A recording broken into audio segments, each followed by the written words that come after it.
mensaje muy importante y muy relevante de acuerdo a la época en que estamos actualmente viviendo y de qué forma el mundo está siendo sacudido por la incertidumbre, por la confusión y por tantas dudas acerca de qué nos depara el futuro. Este mensaje lo he titulado Preparándonos para los tiempos finales, o la preparación para el fin de los tiempos. En la primera carta que vamos a continuación a leer, en el capítulo 4 del apóstol Pedro, versículos 7 y 8, dice Pedro cuando ya está a punto de morir, porque fueron las últimas cartas que él escribió, y vemos que en esta primera carta nos habla de los últimos días. Mas el fin de todas las cosas se acercan. Primera de Pedro 4, versículo 7. Mas el fin de todas las cosas se acercan. Sean pues sobrios y velen en oración. Y ante todo, tengan entre ustedes ferviente amor, porque el amor cubrirá multitud de pecados. Y en su segunda carta, en el capítulo 1, el apóstol Pedro, en el versículo 14, parecería como que si ya se estuviera despidiendo de todas sus ovejas. Y dice en 2 de Pedro 1:14, sabiendo que en breve debo abandonar el cuerpo. ¿Qué forma más preciosa de poder expresar cómo vamos a morir? No dice porque ya voy a entregar los tenis o porque ya me voy a morir, como muchas veces lo expresamos en diferentes naciones, sino que de una forma muy bíblica y muy espiritual, la Biblia nos muestra que la muerte es simplemente salirnos de un envase, salirnos de un tabernáculo, porque aquí la palabra cuerpo es esquena en el griego, que es la palabra tabernáculo. Pedro estaba consciente de dos cosas. En primer lugar, en su primera carta nos habla de los últimos días y que el fin se acerca. Y en su segunda carta se refiere al tiempo que ya le quedaba tan corto de vida. En otras palabras, Pedro nos está diciendo, Dios me ha mostrado que mi vida en este mundo es muy corta. Él sabía que muy pronto el Señor se lo iba a llevar a casa, como a ti también y como a mí también. Y nuestra vida pasó como el vapor, que aparece y desaparece de repente. Sin embargo, antes de que Pedro abandonara su cuerpo, él nos quiere dejar instrucciones acerca de cómo debemos nosotros prepararnos para los últimos tiempos. Antes de que esto sucediera, el Espíritu Santo le da a Pedro palabras para la iglesia, para el tiempo final. Así pues, en la segunda carta leemos las últimas palabras de un pastor que tal vez estaba agonizando o que ya muy pronto iba a abandonar su cuerpo e iba a dejar a sus ovejas a cargo de otros pastores. Pedro sabía claramente que el mundo no va a entender el mensaje de la palabra de Dios, porque las cartas de la Biblia son para los creyentes, no son para aquellas personas que no son cristianas. Es como si yo voy en la calle y me encuentro una carta que dice, Chencho, ya me fui, te fuiste y me dejaste y te mando para el mandado, etcétera, etcétera. Yo digo, en primer lugar, yo no soy Chencho. En segundo lugar, yo no le entiendo esa carta. Y en segundo lugar, alguien la dejó. Esta carta no es para mí. Así es la Biblia. Hay mucha gente que viene a la Biblia y no la entiende porque no es para ti. La Biblia y el mensaje de Dios es para aquellos que han aceptado a Jesucristo como su Señor y Salvador. Porque solo ellos, que somos los que formamos la familia de Dios, somos los que comenzamos a entender las palabras del Espíritu Santo. Pedro sabía que el mundo no lo iba a creer, por eso escribe estas cartas a los creyentes.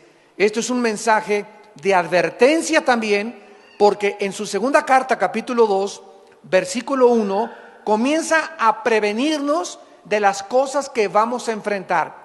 Hubo también falsos profetas, escribe Pedro, entre el pueblo, como habrá entre ustedes falsos maestros, que introducirán encubiertamente herejías destructoras Pedro nos advierte: no se espanten, no se alarmen de la cantidad de falsos predicadores, de falsos maestros, de falsas profecías que dicen que hablan en el nombre del Señor y que ustedes las van a escuchar. Porque así sucedió en el Antiguo Testamento. Y aún negarán, dice, al Señor que los rescató, atrayendo sobre sí mismos destrucción repentina. Y muchos seguirán sus disoluciones, por causa de los cuales el camino de la verdad será blasfemado. O sea, va a haber también muchas conductas, falta de integridad, falta de honestidad, por las cuales muchos cristianos, por la forma como viven sus familias, se van a burlar del cristianismo. Y dice el versículo 3: y por avaricia van a hacer mercadería de ustedes con palabras fingidas. Sobre los tales, ya de largo tiempo la condenación no se tarda y su perdición no se duerme. Dice Pedro que habrá falsos maestros, falsos profetas, que habrá personas que vayan a escandalizar a la gente y que además va a convertir el evangelio en un mercado. En otras palabras, van a comenzar a cobrar por escuchar el evangelio. Los predicadores van a comenzar a cobrar, los músicos van a comenzar a cobrar, y como yo he viajado ahorita casi por todo Estados Unidos diciéndoles a los líderes: si ustedes tienen a una banda de músicos o a un predicador que les fija un precio, no lo vuelvan jamás a invitar, porque son mercenarios del evangelio de Jesucristo. No podemos nosotros más que presentar gratuitamente el evangelio de la gracia de Dios.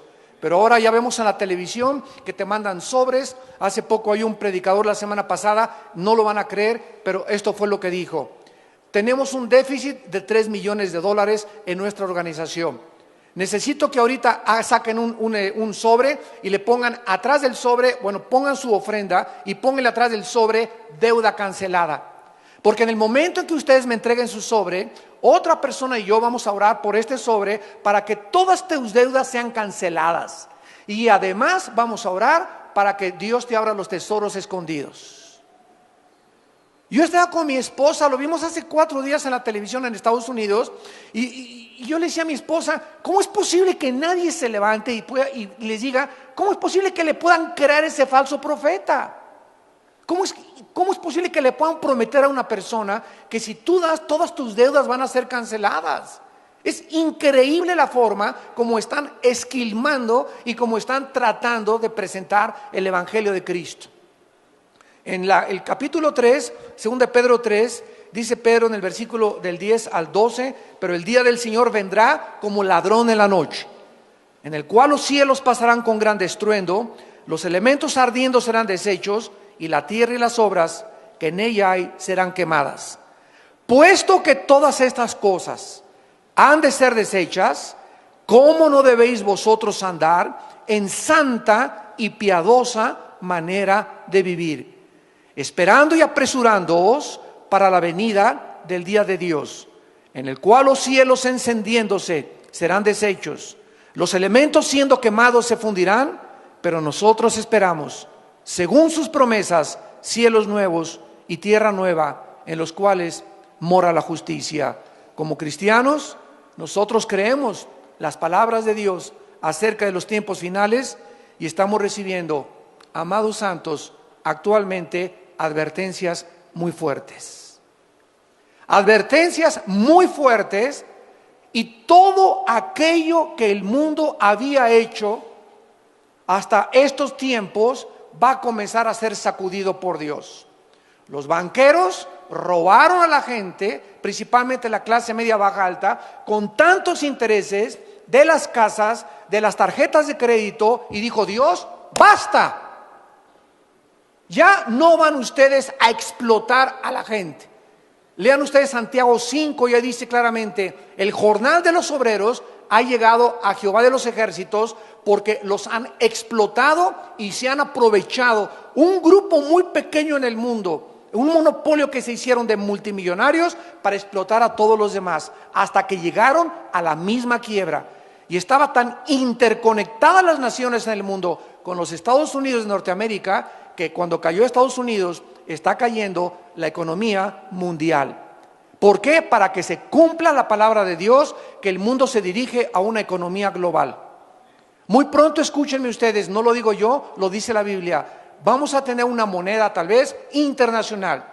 Y los primeros pasos van a ser que no va a ser el peso, ni el dólar canadiense. Se va a unir Canadá, Estados Unidos y México con una sola moneda. Se van a unir después el euro con otra sola moneda, y hasta que el anticristo surja será una moneda internacional. Y después viene la marca de la bestia, donde nadie podrá comprar ni vender sin tener el número 666. El mundo se dirige con una velocidad vertiginosa y acelerada a los tiempos finales. Y Dios está sacudiendo lo que más le duele a la gente: el dios del oro y la diosa del sexo.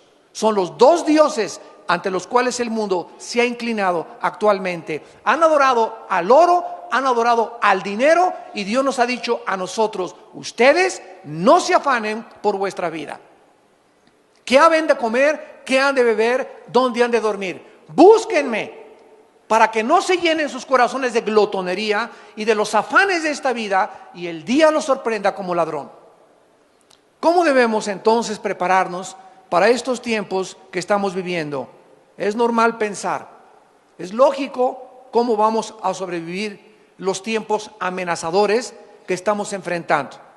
Cuando las tormentas comiencen a azotar más fuerte y comience a llegar a tu vida, toda esperanza comience a escaparse de recuperación, como los que perdieron sus casas en Galveston, Texas, en Nueva Orleans, los que están sufriendo el incendio de sus casas en California, los tsunamis, los huracanes. Cuando llegue una devastación a tu vida, donde pierdas el trabajo y pierdas las cosas que tú crees que para ti eran lo más importante, entonces, ¿qué es lo que vas a hacer acerca de tu vida y de tu familia?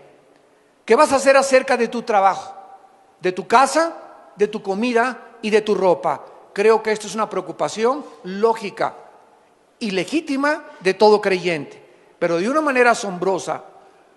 Pedro no nos ofrece ningún consejo acerca de cómo prepararnos financieramente. No nos aconseja dónde invertir nuestro dinero. No nos aconseja nada de cómo proteger nuestra casa, ni cómo sobrevivir al calentamiento global o a la inflación. ¿Por qué? Vamos a ver enseguida los 4 consejos que nos ofrece el apóstol Pedro. Número 1. La primera cosa que debemos hacer para prepararnos para los tiempos que estamos viviendo es confiar en la fidelidad de Dios. Número 1. Pedro ya había experimentado la pobreza, ya había experimentado la fidelidad de Dios. Cuando seguían a Jesucristo, Cristo les enseñó a que no se preocuparan dónde iban a dormir al otro día, si iban a traer tortas, si iban a traer sándwiches, si iban a tener comida, porque ellos, donde les agarraba la noche, ahí dormían. Y donde en la noche les sorprendiera, ahí ponían un cartón, un petate o sobre el pasto, y ahí comenzaron a aprender a despertarse todos los días y a seguir a ese hombre que dijo Jesús: hoy no les va a faltar donde dormir, hoy no te va a faltar el techo, hoy no te va a faltar la comida. Vean ustedes, por ejemplo, en Mateo capítulo 8, versículo 20, que dice la Biblia, Mateo 8:20, Jesús les dijo a los discípulos: las zorras tienen guaridas y las aves de los cielos tienen nidos, mas el Hijo del Hombre no tiene donde recostar la cabeza. En Mateo capítulo 14, versículo 15 al 21, Mateo 14, del 15 al 21, les dice Jesús: cuando anochecía se acercaron los discípulos y le dijeron a Jesús: el lugar es desierto, la hora ya pasada, despide a la multitud para que se vayan por las aldeas y compren de comer. Jesús les dijo: no tienen necesidad de irse, denles ustedes de comer. Aquí se enfrentan con una situación donde había cerca de 5,000 personas. Y ya no tenían leche para los niños, ya no había comida en la noche, y los discípulos comenzaron a afanarse y a preocuparse. No tengo para mañana, no tengo para hoy en la noche para comer. Y Cristo les dice, denles ustedes. Y en ese momento se voltean los discípulos, ¿verdad? Y le han de haber dicho, Señor, no trajimos sándwiches. No hay ni un McDonald's abierto a estas horas. No hay nada absolutamente que podamos recurrir. Ellos dijeron, no hay más que 5 peces y 5 panes y 2 peces. Y Cristo dijo, lo poco que tú tienes, escucha este principio, lo poco que tengamos con la bendición de Dios se multiplica. Lo poco que tengamos, si tenemos la bendición de Dios, se nos va a multiplicar. Tráiganme lo poquito que tengan, dijo Jesucristo, y entonces mandó a la gente recostarse sobre la hierba, y tomando los 5 panes y los 2 peces, levantando los ojos al cielo, los bendijo y partió. Y dio los panes a los discípulos y los discípulos a la multitud. Esta es la razón por la cual antes de cada alimento, antes de desayunar, antes de comer y antes de cenar, bendice los alimentos en el nombre de Jesús y denle gracias a Dios de los frijolitos refritos, de los totopitos que tienes y tal vez el vaso de leche que tienes, porque si tú reconoces en lo poco, Padre, gracias porque pudimos desayunar por lo menos esta mañana, pudimos cenar mis hijos, no tenemos muchas cosas, pero tuvimos para comer. Cuando Dios ve ese corazón agradecido, que lo alabamos y lo bendecimos por lo poco que tenemos, entonces Dios bendice y nos multiplica lo que no tenemos. Pero si nosotros ya comemos como si nos lo mereciéramos, en el nombre de Jesús te pido tus alimentos, guárdanos en el hueco de tu mano, dales a los que no lo tienen, amén. Cómprate una cotorra de África, o un perico, o una grabadora, y comienza a hacer que ese perico, esa grabadora, ore en lugar de ti, porque muchas oraciones de muchos de ustedes caen en la mecánica, comienzan a ser autómatas de Dios, robots de Dios. Ya la oración que dan no es del corazón, ya nomás sacas tu estampita y te echas la presinada también. Tenemos que sentir en el corazón, Padre, gracias por este pollo, gracias por este tibón, gracias por estos cornflakes, gracias por lo que nos das. No perdamos el sentimiento de la gratitud. Es horrible comenzar a vivir creyendo que lo que tenemos no lo merecemos. Gracias por este día, Padre. Gracias porque llegué al aeropuerto, Padre. Gracias porque me guardaste. Gracias por este día, Señor. Nos acostamos con el corazón lleno de gratitud. Y eso es lo que Dios está pidiéndonos. Que no nos olvidemos de que tenemos la vida, estamos respirando y tenemos que comer. En Mateo 17, versículo 24, llegaron a Capernaum. Y vinieron Pedro y los que cobraban las 2 dracmas, Mateo 17, 24. Y le dijeron, vuestro maestro no paga impuestos, o sea, no paga las 2 dracmas. Él dijo, sí. Y al entrar en la casa, Jesús le habló primero diciendo, ¿qué te parece, Simón? Los reyes de la tierra, ¿de quiénes cobran los tributos o los impuestos? ¿De sus hijos o de los extraños? Pedro le respondió, de los extraños. Jesús le dijo, luego los hijos están exentos. Sin embargo, para no ofenderles, ve al mar, echa el anzuelo y el primer pez que saques, tómalo. Y al abrirle la boca, hallarás un estatero, que es una moneda que correspondía a 4 dracmas. Un estatero, tómalo y dáselo por mí y por ti. Cuando ellos necesitaban comer, Dios lo multiplicaba. Dormían en cualquier lugar. Y cuando necesitaban dinero hasta para pagar los impuestos, de una forma sobrenatural, Cristo les proveía lo que no tenían. ¿Se imaginan ustedes el control de Jesús, que hizo los cielos, la tierra, los peces, los animales, los moscos, los insectos, las estrellas, los planetas? Y cuando viene a esta tierra nos muestra que Él era el que tenía el control del universo, al decirle a Pedro, hay un pez que te va a obedecer y el que va a morder el anzuelo trae dentro un dracma que alguien tiró y se lo comió. Cristo sabía aún lo que los peces comían. ¿Y cuál era el pez de los miles que había en el mar de Galilea que tenía una moneda en su estómago, en su pancita, para que con esa pagara los impuestos? ¿Tú crees que a ti no te dará Dios lo que tú necesitas si tú se lo pides? Si un hijo le pide a su padre un pan, ¿le daremos una serpiente a nuestro hijo? ¿Cuánto más nosotros, cuando tenemos una necesidad, debemos nosotros de seguir confiando en Dios? Los apóstoles aprendieron a vivir sin dinero y con dinero. Los apóstoles comenzaron a experimentar que Dios es poderoso para nunca dejarnos ni abandonarnos. Sabían lo que significaba dormir bajo las estrellas, sin cama ni almohadas.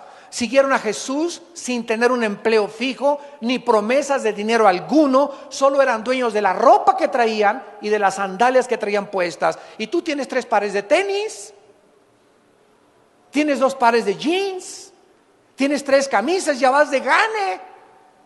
Tienes un techo, no estás a la intemperie durmiendo. Tienes un jacalito donde duermes arriba de un petate. Tienes un horno ahí para que te caliente.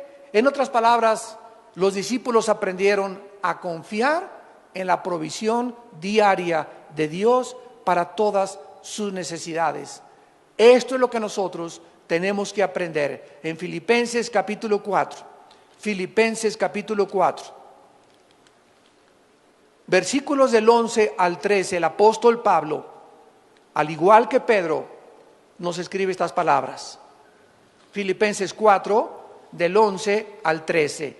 Y dice el apóstol Pablo: no lo digo porque tenga escasez, pues he aprendido ¿a qué?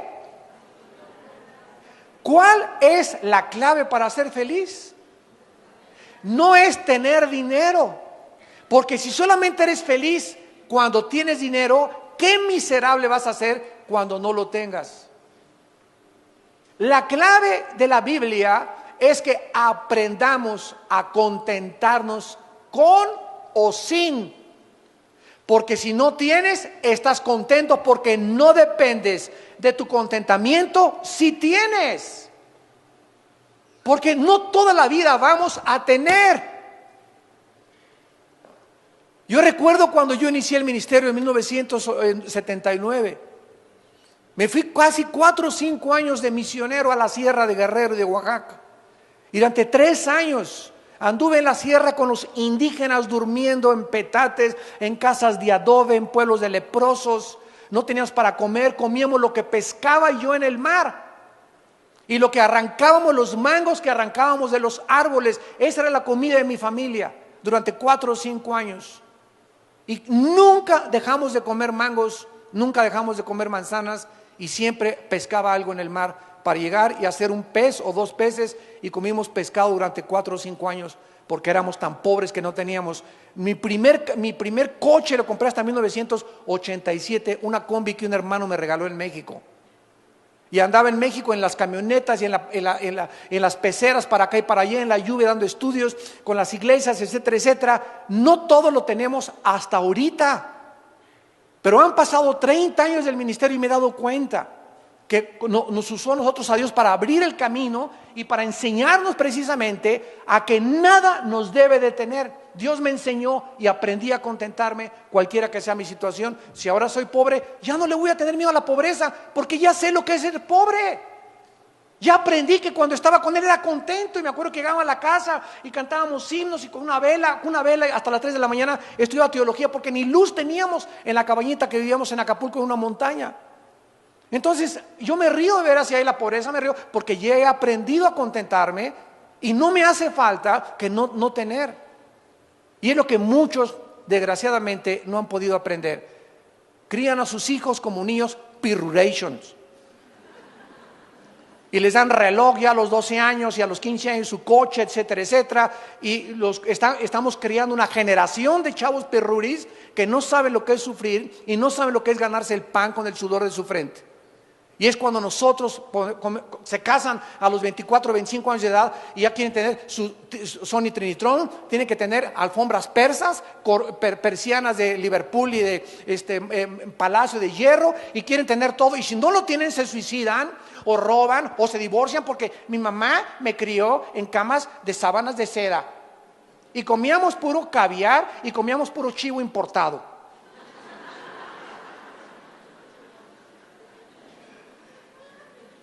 No lo digo porque tenga escasez, dice Pablo, he aprendido a contentarme cualquiera que sea mi situación. Y por eso muchos de ustedes han perdido el trabajo o han perdido lo que tienen, porque Dios les quiere enseñar. Dios no te ha abandonado. Dios quiere enseñarte que en esa pobreza que estás y en esa pérdida de trabajo, Él sigue siendo Dios. Y no te va a dejar ni te va a abandonar. Y cuando recuperes otra vez lo que perdiste, te vas a acordar que no te faltó por lo menos de comer. Y no te faltó techo y no te faltó tampoco tu familia. Porque eso es el tesoro más grande que tenemos. Mientras tengamos la familia, lo tenemos todo. No importa que la familia durmamos en la banqueta, pero juntos siempre, luchando por la sobrevivencia con el Señor de nuestro lado. Diré yo a Jehová, esperanza mía, castillo mío, mi Dios, en quien confiaré. Y no diré yo al banco y la bolsa de valores y Wall Street, en quien confiaré. Pues en aquellos que están confiando en eso, Dios se los ha derrumbado, para que no pongan sus ojos en falsos ídolos, más que en el Dios viviente, que le da vida y aliento a todas las cosas.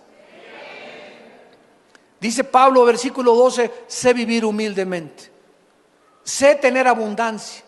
En todo y por todo estoy enseñado, para estar saciado como para tener hambre, para tener abundancia como para padecer necesidad. Y el secreto está en el versículo 3. Todo lo puedo en Cristo que me fortalece. Ese es el secreto. Hay de ustedes los que hacen dinero y no han aprendido a vivir con el dinero, porque el dinero los echa a perder. Hay de ustedes de los que la noche a la mañana se enriquecen y no saben qué hacer con el dinero. Y en lugar de entender el propósito por el cual Dios nos da el dinero, comienzan a hacer dinero y se olvidan de Dios y comienzan a tener más gastos y más lujos, y el club y la familia Pompidou y la familia Richelieu, etcétera, etcétera, y comienzas a alejarte de Dios y alejarte del discipulado. Ni diplomados tomas. ¿Por qué? Porque comienzas por los afanes de la vida, porque no habías aprendido a vivir con dinero. Tenemos que aprender a vivir sin dinero, pero también cuando tengamos dinero tenemos que aprender cómo administrar ese dinero. Porque si ese dinero que tienes tú ahorita, tú no sabes con qué propósito Dios te lo dio y crees que es para ti, entonces algún día te comenzará a faltar y te dirá Dios, acuérdate que yo deshago como polilla lo más apreciado del ser humano. En segundo lugar, el segundo consejo que se nos da es no preocuparnos por las cosas materiales. ¿Saben lo que significa la palabra preocuparse? Pre es antes, ocuparse es poner atención. Una persona preocupona es una persona que está antes de que suceda algo, ocupándose o concentrando su atención en algo que no ha sucedido. ¿Y mañana qué como? ¿Y qué no se pasó mañana? Hoy, pero si todavía no llega mañana. Todavía ni siquiera. Estamos apenas a las 10 de la mañana, a las 11 de la mañana, y ya estás preocupada por tu lavadora y por tu trabajo. Ahorita disfruta tu pollito y gloria a Dios, tú en la iglesia. A lo mejor ahorita viene por nosotros el Señor a la 1. La pregunta más importante que Dios nos haría en estos tiempos es la siguiente: ¿qué hay en tu corazón en estos últimos tiempos? ¿Preocupación por el dinero?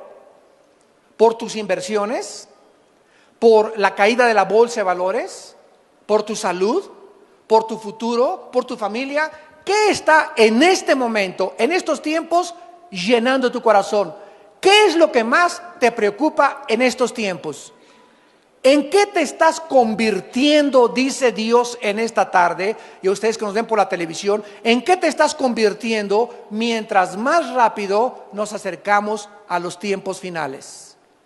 ¿En una persona avariciosa, ambiciosa, preocupada por el dinero? ¿Una persona llena de ansiedad y de estrés y de cosas que aún no suceden? ¿En qué te estás convirtiendo? Analiza tu corazón a la luz de los tiempos que estamos viviendo. El rey Salomón escribió en Proverbios capítulo 18, versículo 11.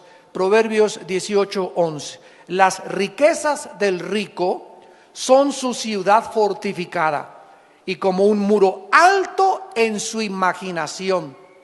O sea, los ricos piensan así, dice Dios.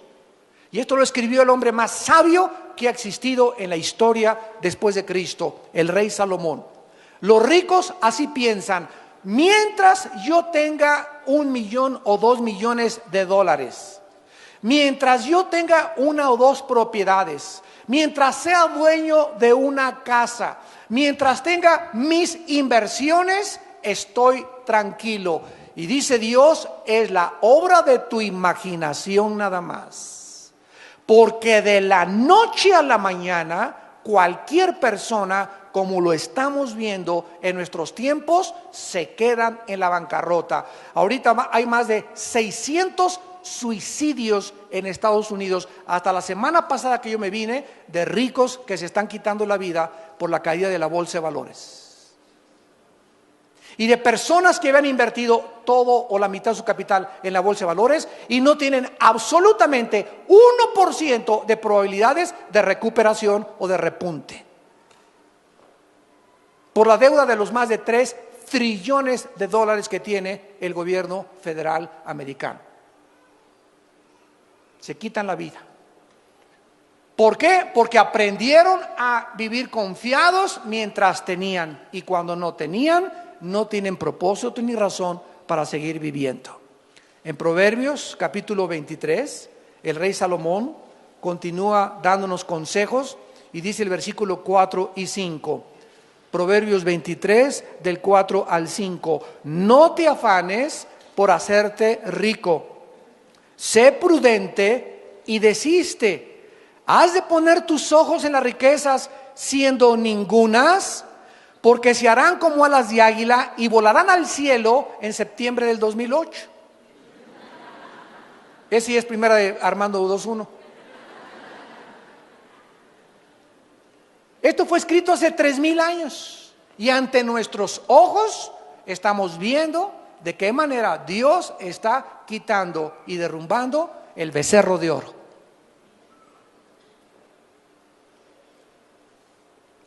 En 1 Timoteo capítulo 6, en el Nuevo Testamento, el apóstol Pablo también tiene palabras para nosotros. Y dice en 1 Timoteo capítulo 6, versículo 6 en adelante. Pero gran ganancia es la piedad acompañada, otra vez igual que Pedro y que Pablo, contentamiento.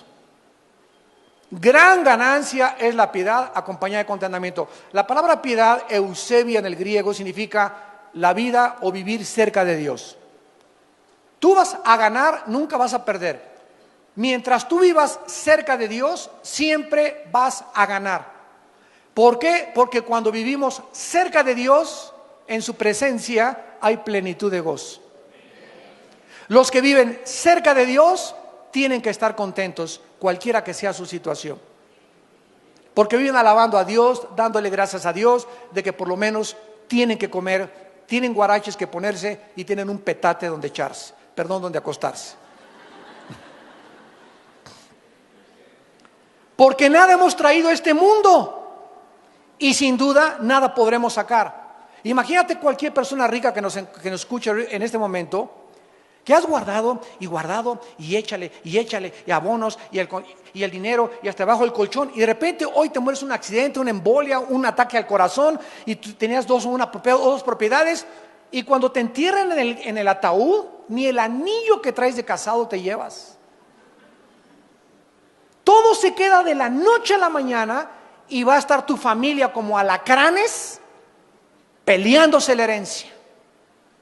Ahí en el panteón van a comenzar los pleitos ya por ver quién tiene más herencia. Así es el corazón humano. ¿Y para qué lo que guardaste? Lo guardaste para que lo heredaran y se convirtiera en maldición en tus hijos y en mucha familia. Así que teniendo sustento y abrigo, estemos contentos por el amor de Dios.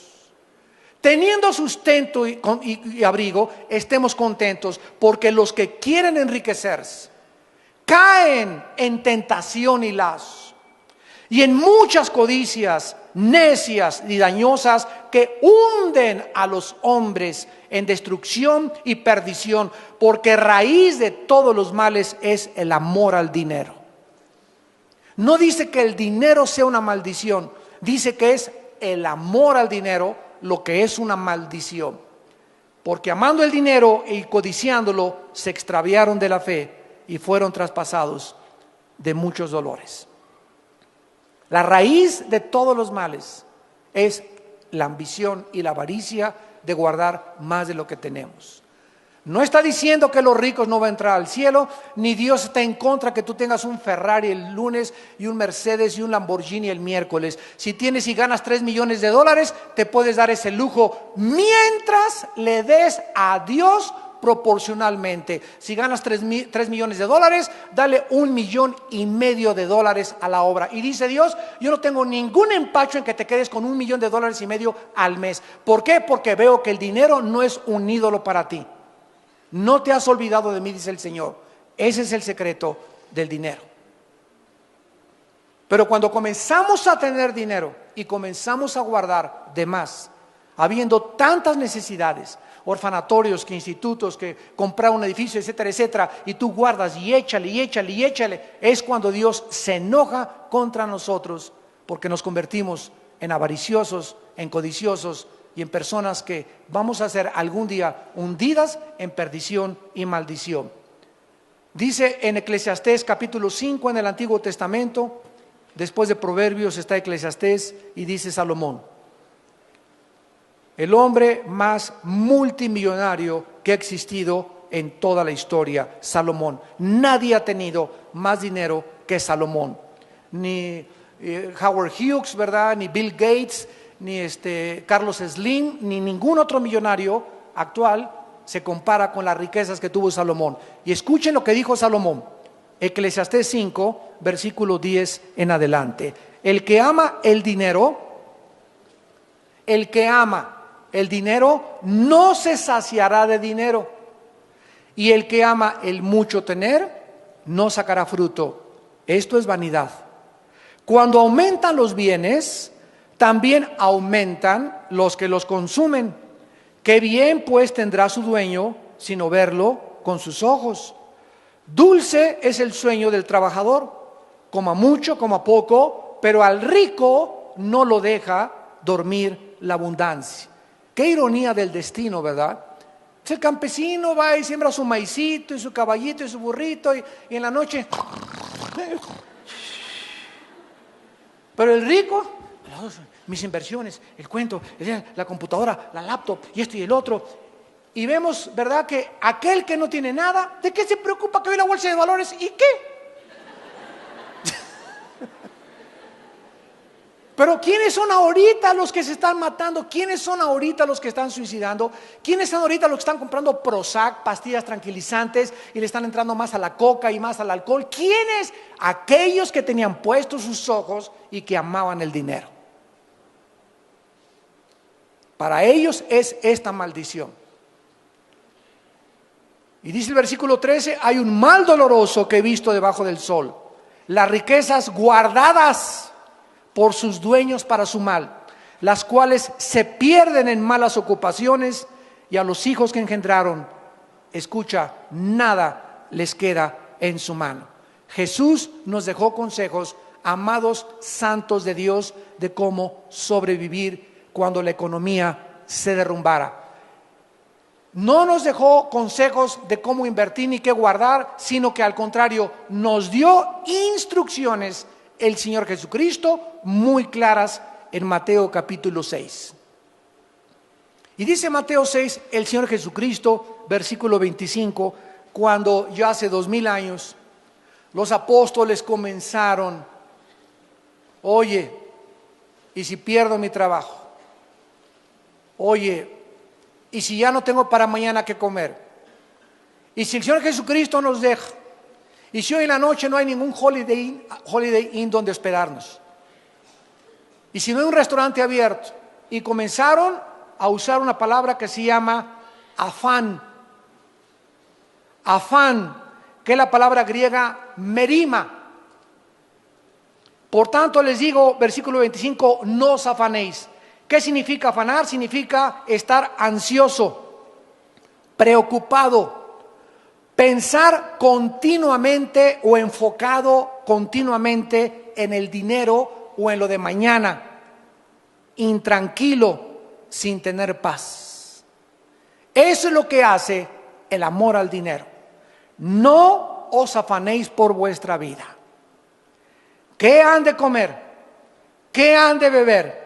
Ni por su cuerpo, ¿qué han de vestir? ¿No es la vida más que el alimento y el cuerpo más que el vestido? Pregúntate en esta tarde, ¿estoy vivo? Ahora, si estás vivo y yo estoy vivo, ¿a quién le debemos el aliento y la respiración? A Dios. O sea, Dios está consciente que estás vivo. Y si Dios está consciente que estás vivo, entonces, ¿no crees que también está consciente del zarape que traes? ¿De los guaraches que traes? ¿De la casa donde vives? ¿De si tienes o no tienes para comer? Entonces, si Dios nos sigue dando la vida y amanecimos hoy, ¿por qué nos preocupamos en las cosas secundarias cuando lo más importante es vivir? Este es el mensaje de Cristo a nuestra conciencia. Miren las aves de los cielos, versículo 20, que no siembran, ni ciegan, ni recogen en graneros. Salte mañana en la mañana, dice Cristo, y asómate a ver los pajaritos. Ninguno de ellos tiene cuenta en Bancomer. Nunca encontrarás a los pajaritos haciendo un hoyo. Vamos por las lombricitas y vamos a guardar lombricitas aquí, a amontonar 5 o 6 lombricitas en la noche, y me voy a mi nido con mi pajarita, con mi esposita y con mis pajaritos, y ahí tenemos lombricitas por si mañana amanece y no tenemos lombricitas para mañana. Dios puso un programa en los pajaritos para que fueran una lección a nosotros y para que los observáramos. Si Dios les puso ese programa donde ellos no deben de amontonar ni guardar para mañana, ¿por qué entonces lo hacemos nosotros? ¿Por qué desconfiamos del poder y la misericordia de Dios? Y vuestro Padre Celestial alimenta a las aves, ¿no valen ustedes más que ellas? Un pajarito, ¿cuánto cuesta? 3 pesos. Hasta peso te los venden en el mercado a veces. ¿Y cuánto vales tú? Que Jesucristo, su Hijo, dio su vida en una cruz por nuestros pecados. ¿Y te estás preocupando por mañana? Qué enojado está Dios contigo. Qué triste y qué desgarrado tiene su corazón Dios. Porque sin fe es imposible agradar a Dios. Si no la fe es confiar. Si no confiamos en Dios y no está Dios viendo que estamos confiando en Él, no lo estamos agradando. Puedes aplaudir, tocar el pandero, gritar, hacer 1000 cosas, levantar iglesias, predicar el evangelio, pero la única forma y la más importante forma en la que Dios está contando con nosotros, contento, es que vivamos confiando en su provisión diaria. ¿Y quién de ustedes, dice el versículo 27, podrá añadir a su estatura un codo? Tú naciste chaparrito con 1,55 de estatura, aunque te pongas tan corto no vas a crecer. Eso forma genéticamente ya parte del cuerpo humano. Por más que le hagas así, y le hagas así, y le hagas así, no vas a crecer. Y así, si tú dices, voy a tener 2 empleos ahora, para tener más dinero y mi esposa la voy a meter a trabajar para que entre los dos gastemos el sustento cuando tienen niños chiquitos. Dios quiere que tu esposa se quede en su casa y los niños nada de guardería, que los cuide tu esposa, y si tú confías en Él, aunque tú te afanes, no vas a progresar más, porque aunque tú te afanes y ella se afane y les entre más dinero, no van a ser felices ni van a disfrutar lo que tienen. Si nosotros disfrutamos la vida, es con la bendición de Dios. La esposa que tiene hijos pequeños debe vivir en su casa y debe estar contenta en su casa de ser su ministerio, mientras el hombre va a buscar el pan y traer el sustento a su casa. Y Dios va a prosperar tu trabajo y te va a dar otras oportunidades de trabajo y te va a aumentar el sueldo de tu trabajo y te va a dar más bendiciones cuando Él vea que confías en Él. El mucho afán no va a hacer que hagas más dinero ni que vivas más feliz.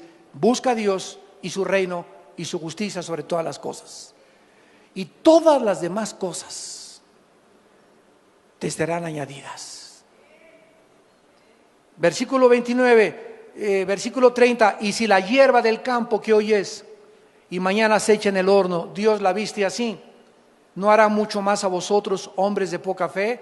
Si vemos el colorido de una flor, el colorido de una mariposa, el colorido de los campos y de las puestas de sol, ningún pintor, ni Leonardo da Vinci, ni Miguel Ángel, ni nadie ha podido imitar los colores tan preciosos que tienen las plantas y las flores.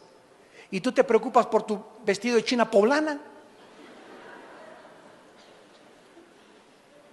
No os afanéis, pues, no estés intranquilo, no pierdas la paz, mantén la serenidad, guarda la tranquilidad en tu corazón. El Señor es mi ayudador, Él es mi pastor, nada me faltará. En lugares delicados pastos me hará descansar. Confía en mí, dice el Señor. Este es el tiempo más precioso que la iglesia tiene para demostrar quiénes son los cristianos.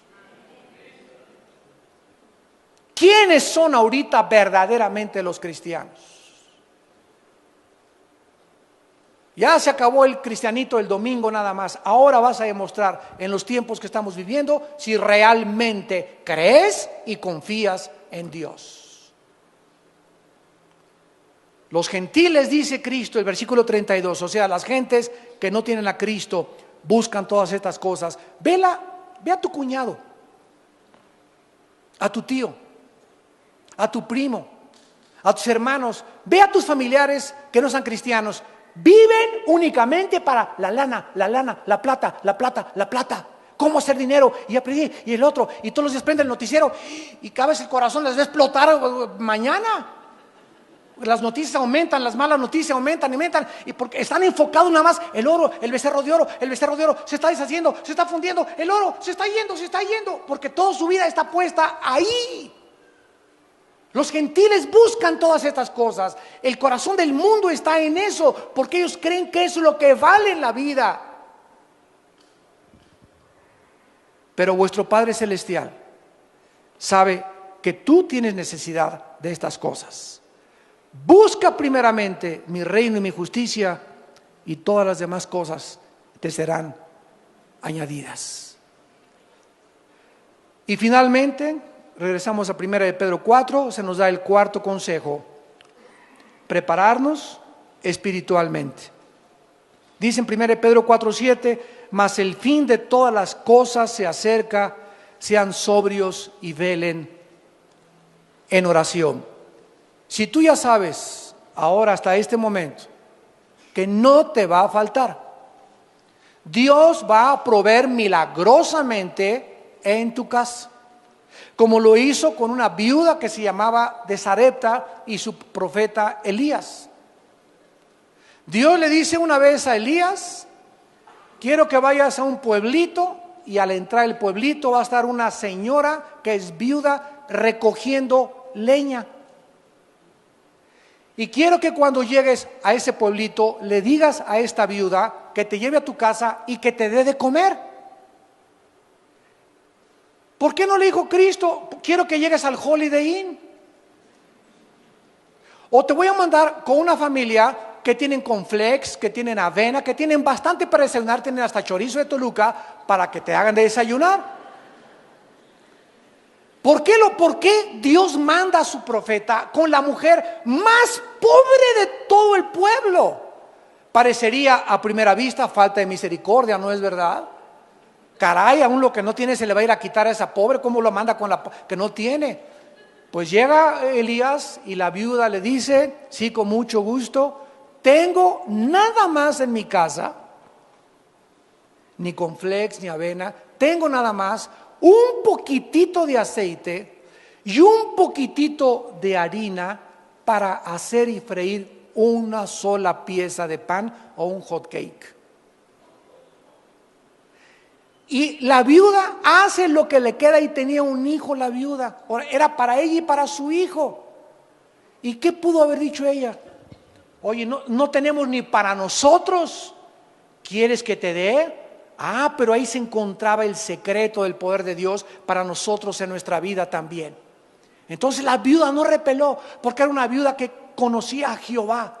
¿Y saben lo que hace la viuda? Cocina ese hot cake o ese pan y lo parte a la mitad y le da la mitad al profeta de Dios, y la otra mitad se la reparte entre ella y su hijo. Y cuando Dios ve y Elías ve que ella hace eso de compartir aún lo que no tenía, entonces el profeta, guiado por el Espíritu de Dios, le dice a la viuda: nunca de aquí en adelante te faltará el aceite y la harina en tu casa. Cuando Dios ve que en lo que no tenemos somos fieles, nos dará lo mucho. Porque hay mucha gente ahorita, pobres avariciosos, así como hay ricos avaros, hay pobres avariciosos. Ay, hermano, ¿cómo quiere usted que diezme si no me alcanza? Precisamente porque los 5 pesos que gana por lavar cada pieza de ropa, señora, como una lavandera hace muchos años que enfrenté en la iglesia, que llegó a la iglesia y me dijeron unos hermanos: oye, anda una señora pidiendo dinero en la iglesia. Y me acerqué y le pregunté a la señora: oiga, señora, ¿por qué está pidiendo dinero aquí en la iglesia? Me dice que soy lavandera. Y le digo: ¿cuánto cobra por cada pieza de ropa? Esto fue como en el 84, 85. Y me dice: pues cobro 5 pesos. Y le dije: ¿y de esos 5 pesos le da usted 50 centavos de diezmo al Señor? Y me contestó: ay, hermano pastor, ¿cómo quiere que comparte 50 centavos si apenas con los 5 pesos me alcanza? Y le dije: ¿sabe una cosa? Como Don Teofilito ni le seguirá alcanzando, le dije. Oiga, pero ¿cómo quiere que diezme? Es que hasta los pobres siguen siendo pobres mientras más avaros sean. Pero si usted, aunque lo poquito que tiene, como la viuda, y le da al Señor y es fiel, aunque me vaya en camión, Señor, pero aquí está lo que te corresponde a ti, nunca te faltará, porque Dios le da la cosecha al que siembra. Lo que sembramos, recogemos. ¿Cuántos de ustedes están en la pobreza? ¿Cuántos de ustedes no tienen o no les alcanza porque son avaros? Y jamás le dan ni el diezmo al Señor, le dan limosna. Y ahorita es el tiempo de aprovechar, de sembrar en el reino de Dios. Por eso vives como vives, porque ¿cómo puedes esperar una cosecha cuando no has sembrado absolutamente ni un centavo en el reino de Dios? Pedro está repitiendo lo que Cristo dijo con otras palabras en Juan 14. Si creen en Dios, crean en mí, no se turbe su corazón. No estén intranquilos, no estén preocupados, no estén ansiosos. Voy a preparar un lugar para ustedes, para que donde yo voy, ustedes también estén. Si ustedes tienen mis mandamientos y los guardan, ese es el que me ama. Y el que me ama, yo lo amaré. Y mi Padre lo amará también. Y vendremos mi Padre y yo, y haremos morada en tu vida. No te dejaré ni te desampararé, estaré todos los días hasta el fin del mundo contigo. No veas al mundo, no veas el becerro de oro fundiéndose ni deshaciéndose, no veas las noticias, veme a mí. El creador y sustentador, el que extiende los cielos como una cortina y extiende la tierra y sus productos y da aliento a los que en ella moran y espíritu a los que por ella caminan. Él es el Dios al que estamos sirviendo. Y ahorita nos está probando, no estamos todavía en la tribulación. Imagínense cuando entre la tribulación, si ahorita los que dicen que son cristianos no están soportando esta prueba, cuánto más de las cosas que sobrevendrán sobre este planeta. Es el tiempo, amados santos, de prepararnos espiritualmente en oración, velando, estando conscientes de los peligros que nos rodean y estar pasando más tiempo con Dios. Es triste que actualmente veamos a millones de cristianos que invirtieron en la bolsa de valores. Y esto no significa que Dios está en contra, no me vayan a malentender, de que invirtamos y tengamos ahorros. Dios no está en contra de que tengas ahorros, pero no que pongas tus ahorros en inversiones gigantescas como la bolsa de valores, con muchísimos más riesgos que los que tienes en el banco. Ahorita en Estados Unidos, los que tienen una cuenta menores de $100,000, el banco les promete devolverle los $100,000. Si tienen más, no se los promete. Así que están sacando todo el dinero que pueden de los bancos ahorita, ¿verdad? Entonces no está Dios en contra que tengas que tus 25,000, que tus 50, que tus 100,000 pesos ahorrados, o que ahorres 5 millones de pesos, mientras, escúchame, en la misma proporción le des al reino de Dios.